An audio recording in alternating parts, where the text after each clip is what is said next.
And now, more Utalk. Now. What up, guys? I'm Steve, and flying solo today, but we do have a special guest who I think you're really going to enjoy. We're doing something a little different. You know, usually we have these celeb guests, a musician, singer, songwriter, actress, athlete, whatever it happens to be. But today, we have somebody who's actually part of our crew here at Utalk. And there's a lot of stuff that goes on behind the scenes that you're probably not aware of. And we wanted to introduce you to one of the people that's part of this whole thing. We call it the crew.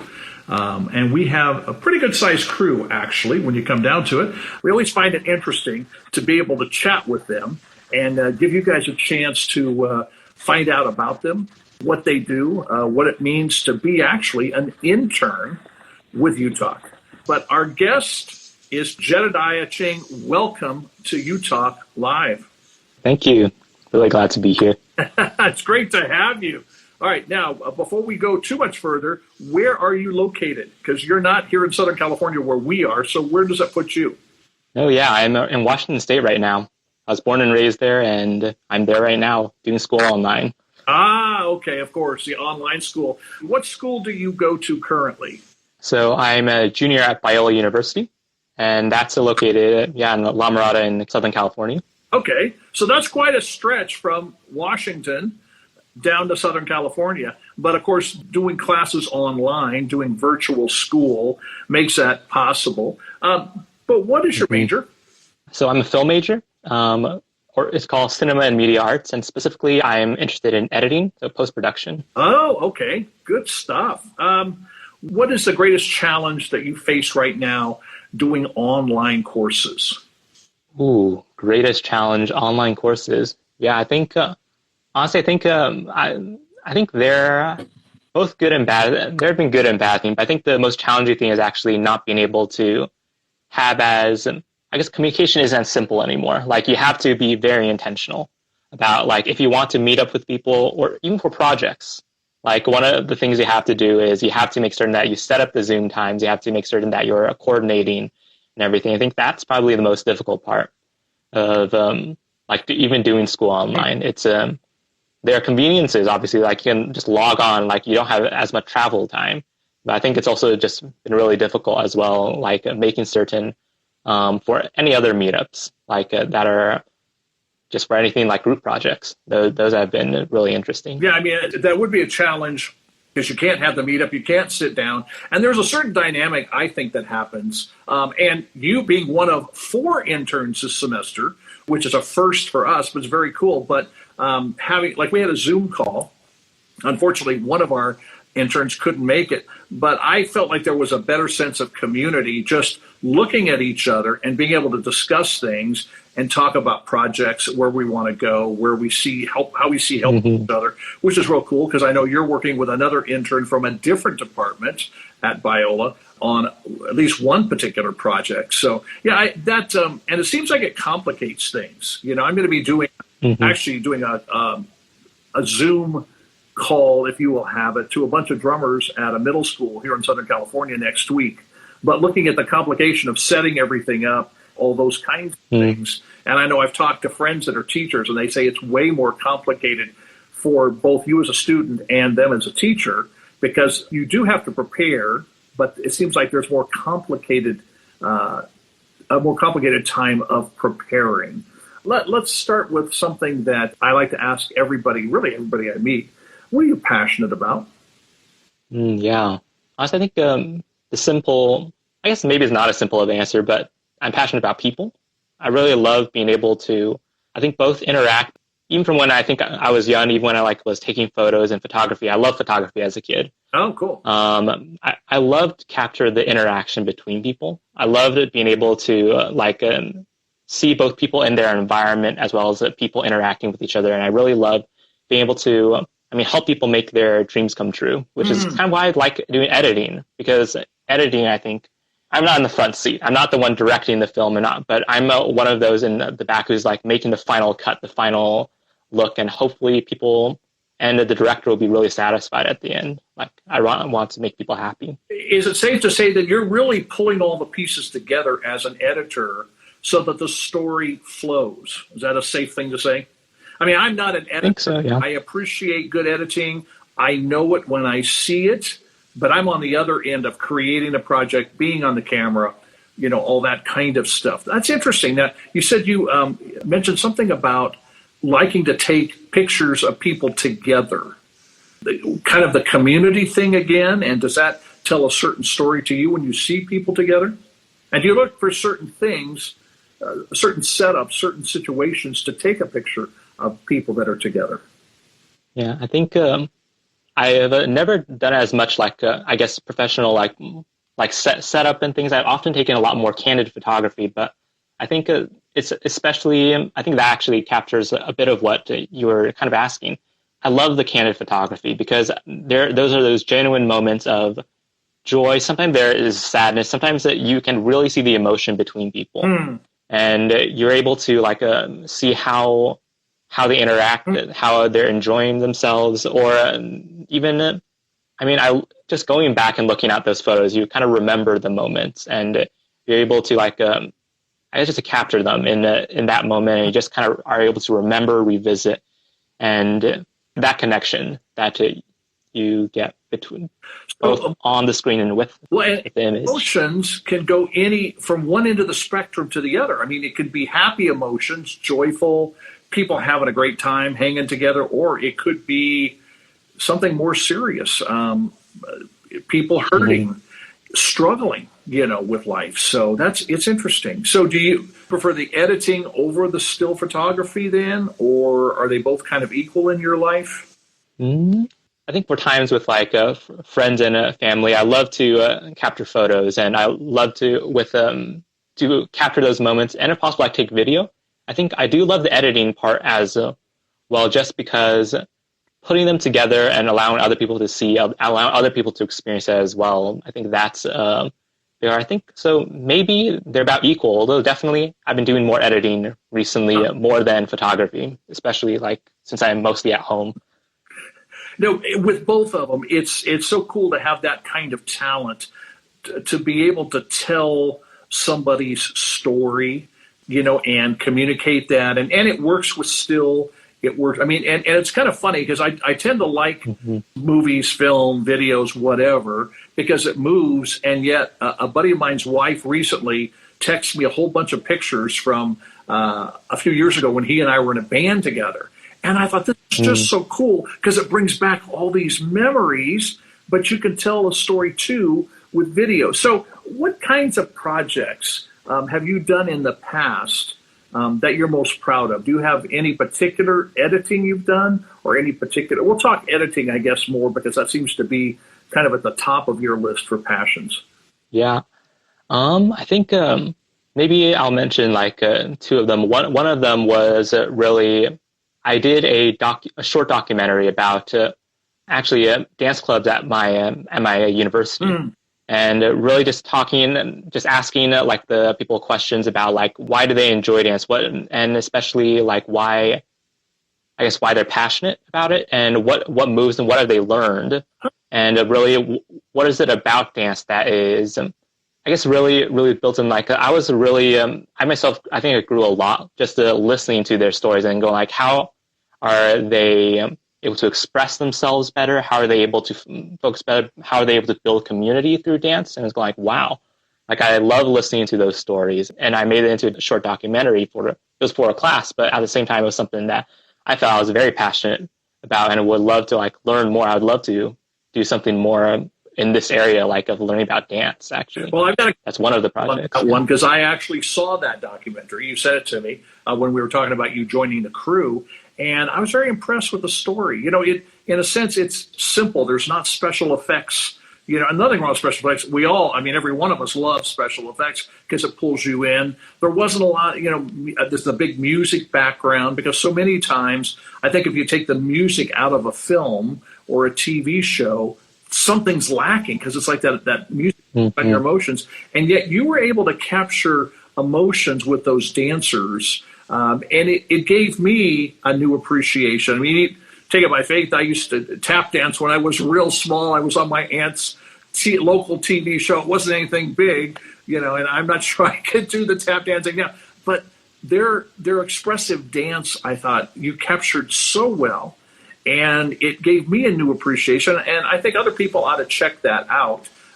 Check out dance, because if you don't do it, if you're not interested in doing it, it's something you can still appreciate as you watch this. You watch the grace, you watch the movements, you watch the emotion behind it, because there really is an emotion. Okay, you mentioned a second project then. What was another one that you've done that you're super proud of?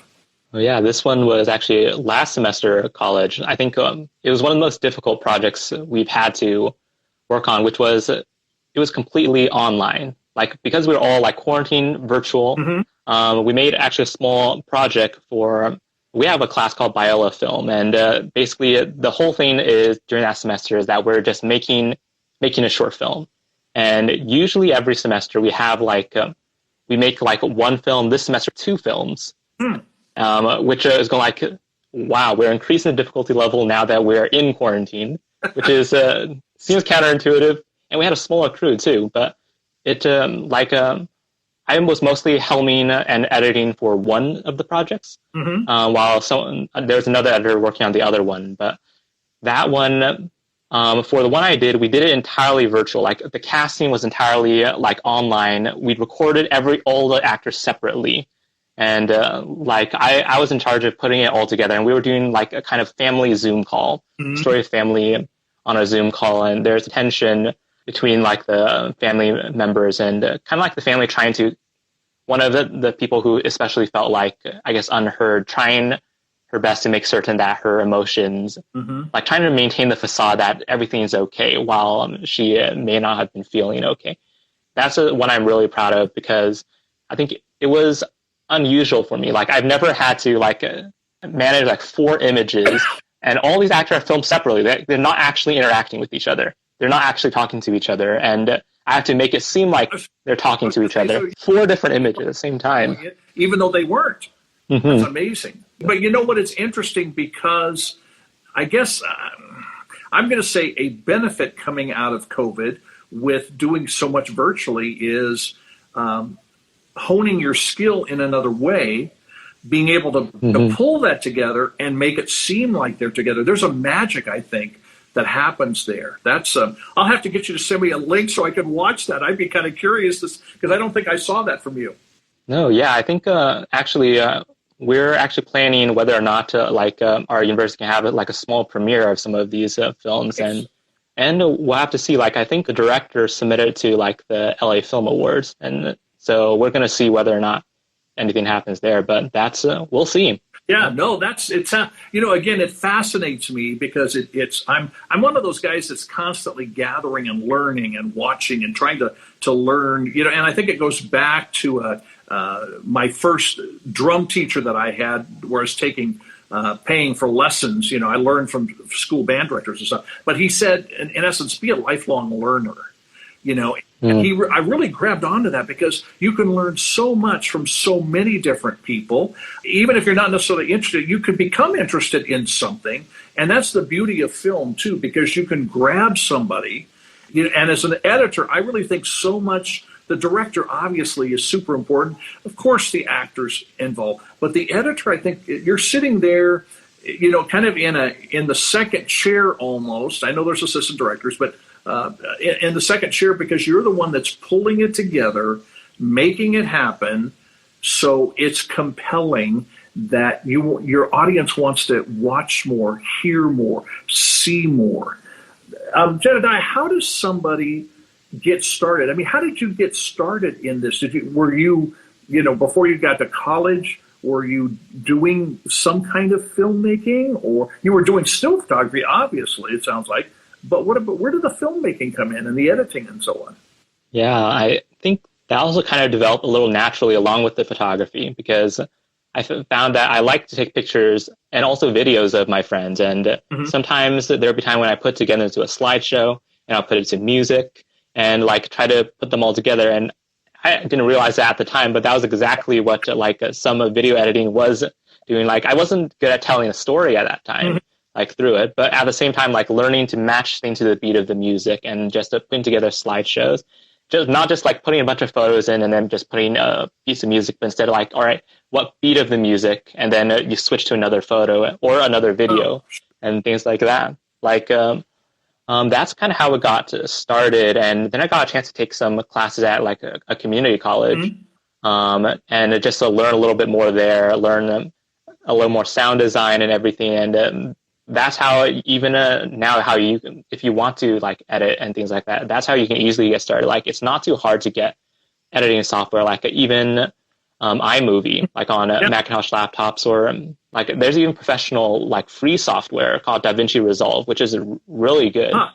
And like you can download it, and like maybe that DaVinci Resolve may take a lot more CPU and a lot more processing power, but you can get those kind of software like for free, and you can just start putting things together. And really, I think that's, at least for me, how I got started, just because I love to capture those memories. I want to give it to people. Sometimes I'm specifically giving it to a friend like for a birthday video, going like, all right, gathered up all the photos and all the videos I can find, and let's make this friend a birthday video. Nice. And that, yeah. Now, I don't know why. I've got this random thought, because you're talking about, filming friends, still shots, videos, putting birthday things together and all. Do you think that being able to have iPhones and I mean, you can shoot movies on your phone. I recently did a short video on my phone, for a school asked me to put this thing together, and it had to be done quickly. Boom, I'm going to grab my iPhone, do this thing. Do you think that, I guess it can work both ways. It can inspire and motivate somebody to say, hey, I want to do more of this. I want to get the real equipment. I mean, the serious stuff it takes to do a film.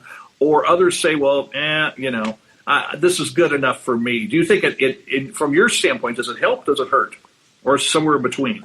Yeah, I think it helps. Like, definitely, like, I mean, there's at least one film that I know that was filmed entirely on iPhones, if I remember.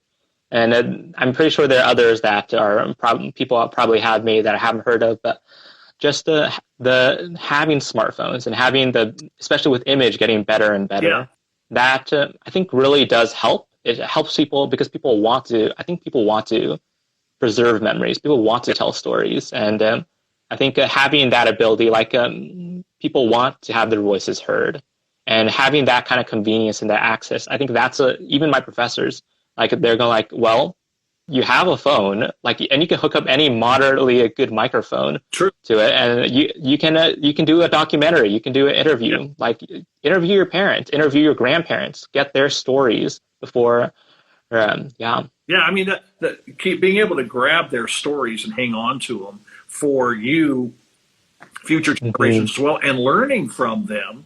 And I think going back to like with smartphones, iPhones, droids, whatever, there's a certain rawness to it. I think it's more organic. Oh yeah. Which I think with some people, they prefer that today than something that's more edited and obviously, I mean, it's going to be tough to put a film in theaters, although it's tough to do that right now anyway because of COVID. But if it's shot entirely on your phone, not saying you can't do it, but I think there's advantages. Again, it's a learning curve that's there. You can start with something and then continue to move on. You can get inspired. You can feel empowered that you can do this and you can move forward. So somebody that wanted to get started in this, I'm assuming you'd say, just do it. Whatever gear you have at this, don't sit and say, well, I don't have the money to buy the big Sony thing that gives you, makes you walk funny because it's on your shoulder, it's so heavy. But just take what you've got, do what you can. I've been amazed to see how creative, especially working with students, from the Cinema Media Arts Department. You guys have done an amazing job. I mean, it's very cool. I know that you do an internship to learn more about your craft, but I feel like we learn from you as well, to have your creative genius, to have your eyes, to have your sense of what needs to happen and how it needs to happen. And you've taken, we were talking about this recently, I think you took a class on developing trailers, right? Wasn't that? On doing trailers for movies. And now, that's one of the things you're going to be doing for Utalk. Is that not right? Yeah, for the Utalk like TV. Yes. Utalk Yes. TV. Which Yeah. we're not going to talk too much about that because we want to kind of hold it back, spoiler alert, but there is a Utalk TV coming and I am stoked about it. I just saw episode 1 and I think you saw it as well, final edit, and so much more we'll talk about down the road a little bit here once we move forward and other things are being created, media kit to go with it and all. But so that's one of the projects you're working on. What other kinds of things, other projects are you working on now and see yourself doing during this semester as an intern? Yeah, I mean, I think there's just a lot of content. Like we talked about this. Like there's a lot that we could do. Like just putting together like episodes, making certain that they are prepared, and just other trailers, as well as just really things like this show, and getting the information, make certain like editing things together. That, like even you mentioned about that thing you're doing for school, like we're going to be like editing that, trimming it down, and just hopefully making it accessible to more schools. Just things like that. And yeah, I'm excited. I'm excited to, I guess, both hear stories, because I think there's so many stories that I think you guys have filmed and you guys have, and that I think are still relevant and still are really important and need to be told. No, that means a lot coming from you, because I'm excited about having you on board, because we have so much we have so much content that hasn't been edited yet. I think last time I heard we had 200 plus pieces just for YouTube when we've been at red carpet events and movie premieres and Kids' Choice Sports Awards and all that kind of stuff. I mean, that's great content that we want to get out there and get it on our YouTube channel. We've got another new show coming out on our YouTube channel called One on One with Utalk, which you're going to be, in fact, you've already started working on it. And of course, we've got an audio version of this show, the podcast that's on iHeartRadio and all that kind of stuff. So it's got to be, I know it's exciting for me, and I kind of picked this up from you too, of being able to take these pieces and put it together. And I talk about cleaning it up. I don't know if that's the proper term, fixing it or whatever, but trimming here, getting a different camera angle, and then even having to work around that, because there's times when we have not had access to all the camera angles we'd like, and yet you as an editor can pull those things together. Now, one of the things that we are big on here at Utalk, and I want to remind people that are with us right now, we talk about going mad. And I know Larissa and Katie always like to remind me, and maybe some of you as interns are going, yeah, dude, you're mad. Okay, well, yeah, I probably am. But when we use mad, we talk about making a difference. And, it doesn't take much to look around our world today and say, whew, something needs to happen. We need to make a difference. Things need to be changed. In this crazy world, in this uncertain world that things are happening right now, what's one thing from your perspective that each one of us could do to change the world, to become, a friend of mine uses the phrase game changers. What's one thing that you can think of that we could all do starting right now? It doesn't take special equipment. It doesn't take a lot of time, but what could we each do to make a difference? I was really just thinking about that. I think it really is like you can do it right now, even during when maybe we're still quarantining. Things are starting to go back to normal, but at the same time, we're still quarantining. We still have to maintain distance and to take advantage of even online things right now. Like something that I was doing, like something that I've tried to advocate for is like more awareness on human trafficking. And something that specifically I had a chance to connect with like an old mentor of mine. She's now like involved in like youth care and really helping like homeless and at-risk youth. And we got a chance to connect over that and just talk about it. And she also started sending me like resources for webinars and other like right now, because we can't meet in person, they're doing so many online events.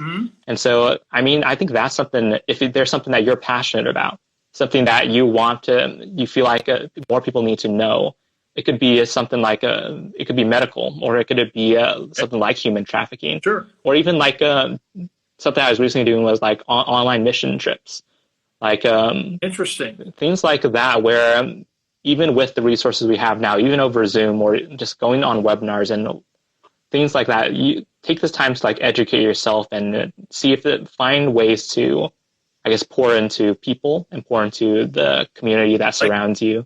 I like it. Yeah, it doesn't need to stop just because it's COVID. No, absolutely. And, that's so well said, Jedidiah, is pouring into people. Let's stop talking about what we can't do and do what we can do. And if we can become better informed individually, say on something like you used human trafficking, if we can become better informed about that and we can help other people become better informed, we can begin to get this groundswell of people saying, okay, things need to be changed. Okay, now what can we do? Well, we can do webinars, we can do Zoom calls, we can do live streams.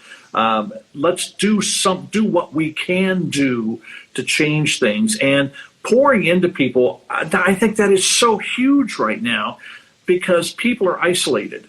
Your students are used to going to school, having this community, being able to hang out, and Google Chats are fine, and all this is good, but it isn't the same as, I've heard people say pressing the flesh. I love speaking to a live audience. This is great too because I get to communicate, and I hope I'm pouring into somebody. Oh yeah, sure, I'd rather have a live audience, but I'm not going to sit around say, I'm not doing anything because I can't do the live audience. I would do everything I can. So I think that's a phrase that we need to remind people about here at Utalk, pouring into somebody. Because you can pour into somebody's life virtually and be a real encouragement to them, as well as challenge them to do something and get involved in something else. And, whatever that cause that you're passionate about. I like to think I'm an advocate in a sense for homeless teenagers. Up until this last year, we've been doing a special event in Hollywood for homeless teenagers. We call it the Rock and Red Christmas Experience. And I just love seeing these young adults come and we treat them like family, and it's like we're inviting them over to our house for Christmas. And, they get a special family meal. And before they even get to the meal, they get their hair cut or their nails done or watch a Christmas film, eat a snack, shoot some hoops, whatever it happens to be. We have this meal and, plenty of food. And we get some of our celeb friends to come and get involved and serve the meal, take pictures with them. Then we get this program, music and, special guests. And it's just a great time. And then when they leave, they get a brand new backpack. They get new shoes, a new jacket. They get hygiene kit, all that. So there is a need. So like you said, find out what you're passionate about and where can you learn more? Where can you inform? You could be one who's informing, anybody can do a webinar now. Anybody can do a live stream. In fact, I went to order some cords from a company that I order a lot of gear from. They go, Steve, that stuff is back ordered for like 3 months because everybody's doing it. Well, we found a way around it. But you can do it. So do what you can do. Jedidiah, how can people stay in touch with you on social media to see what you're doing and maybe connect with you and chat with you a little bit or whatever? Just I have this Instagram. It is on private, but I will usually accept if you let me know. If you want to talk with me about these things, like just send me a message. I usually will reply. So it's like at Jedidiah Cheng. JEDI_CHENG. And like I have a Facebook as well, which is my name, Jedidiah Cheng. I also have like a YouTube channel and also like a Vimeo as well. All also my name, just Jedidiah Cheng. Excellent. We'll put that in the notes as well so people can follow you, connect with you, and just interact. Again, it's something special that we appreciate, because I know we appreciate being able to connect with you like this and be able to work together. To me, that's a real privilege. So thank you for joining us, for taking time out of your busy schedule. And we're going to be seeing a lot more from you in the days and weeks to come, because I know we've got projects that are kind of at different stages, and we'll be informing people where they can catch that and where they can see more of your creative genius, because you really do have a gift And we're grateful that you're willing to share that gift with us and be part of the cruise. So thanks for joining us, and we'll talk to you soon. Yeah, thank you. Thank you so much. I really enjoyed this time just even to chat. You're welcome. Yeah. I did too. This is Utalk Radio.